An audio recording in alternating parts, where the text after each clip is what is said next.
Assalamualaikum warahmatullahi wabarakatuh. Halo teman-teman semua. Pada kesempatan kali ini, saya akan mempresentasikan materi yang berjudul model-model pengambilan keputusan. Langsung saja kita bahas, apa itu model pengambilan keputusan? Pengambilan keputusan memiliki pola siklus dalam fungsi manajemen, membawa stabilitas, dan memudahkan organisasi untuk mereproduksi struktur organisasi, seluruh aktivitas, dan kompetensi inti organisasi setiap saat. Proses pengambilan keputusan merupakan kegiatan rutin dalam organisasi, menyediakan sejumlah alternatif solusi dan konsekuensi dari setiap solusi atau masalah. Model pengambilan keputusan. Menurut dua pandangan, para pengambil keputusan selalu dihadapkan pada dua jenis keputusan, yaitu keputusan terprogram terstruktur dan tidak terprogram atau tidak terstruktur. Pengambilan keputusan terprogram memiliki standar operasional prosedur atau SOP, di mana standar tersebut diintegrasikan ke dalam tatanan nilai, norma, dan budaya organisasi. Sedangkan keputusan yang tidak terprogram merupakan proses penentuan dan pemilihan alternatif solusi yang benar-benar baru dan tidak terstruktur. Proses pengambilan keputusan merupakan proses merespon suatu masalah dengan cara mencari dan memilih satu alternatif solusi terbaik yang akan menciptakan nilai bagi pemilik organisasi. Batas antara keputusan terprogram dan tidak terprogram akan menciptakan nilai bagi pemilik organisasi sesungguhnya tipis.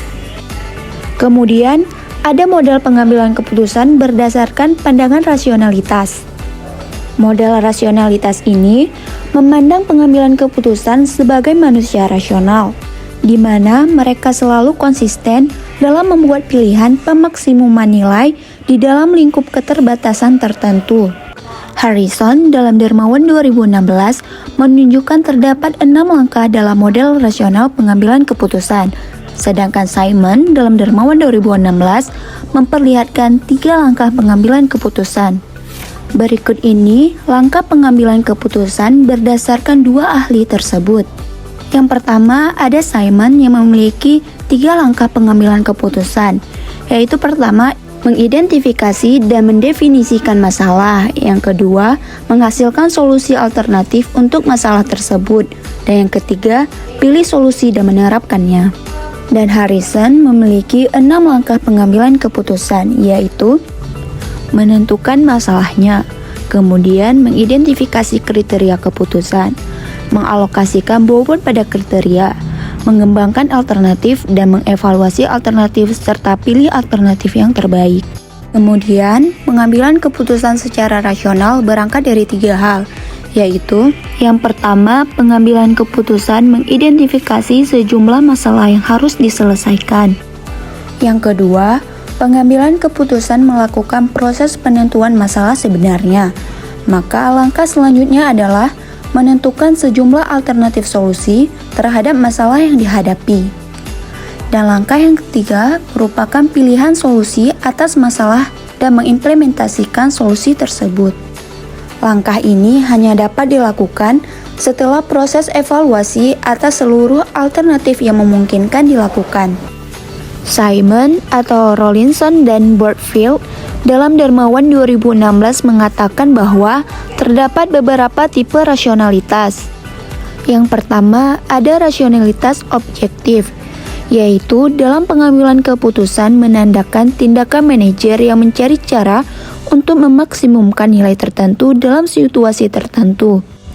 Yang kedua, rasionalitas setelah kejadian, yaitu setelah keputusan ditetapkan, manajer mencari cara melegitimasi keputusannya dengan mengajukan argumentasi bahwa keputusannya bersifat rasional dan terikat pada peristiwa yang terjadi.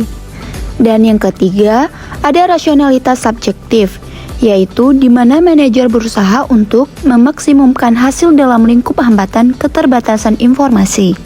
Selanjutnya, model-model pengambilan keputusan berdasarkan pandangan rasionalitas yang dibatasi. Salah satu konsep mendasar dalam model atas dasar bounded rationality adalah satisficing. Konsep tersebut menegaskan bahwa manajer terlibat dalam proses pencarian informasi yang terbatas untuk mengidentifikasi masalah dan menetapkan sejumlah alternatif solusi beserta konsekuensinya. Langkah-langkah pengambilan keputusan dalam model bounded rationality tidak terlalu jauh berbeda dengan model rasional. Perbedaan utama terletak dari penentuan kriteria, alternatif solusi dan konsekuensi, serta sifat dari pemilihan alternatif solusi. Memuaskan organisasi bukan menghasilkan solusi terbaik.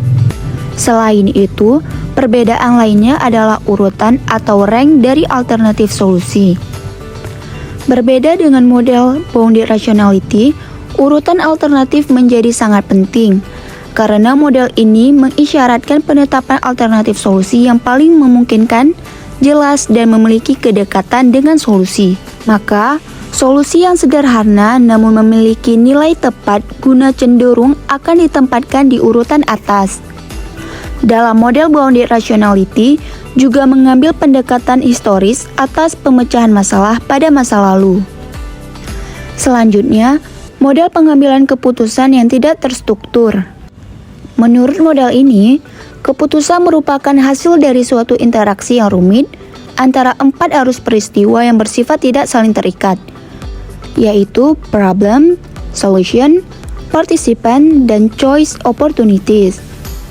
Model ini menjelaskan bagaimana interaksi dari keempat peristiwa tersebut, baik ke dalam dan keluar lingkungan atau situasi dan kondisi organisasi.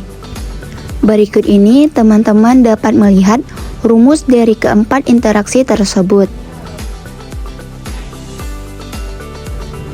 Yang berasumsi bahwa seluruh variabel peristiwa bernilai independen, maka sebuah solusi dapat diajukan untuk sebuah masalah yang tidak ada.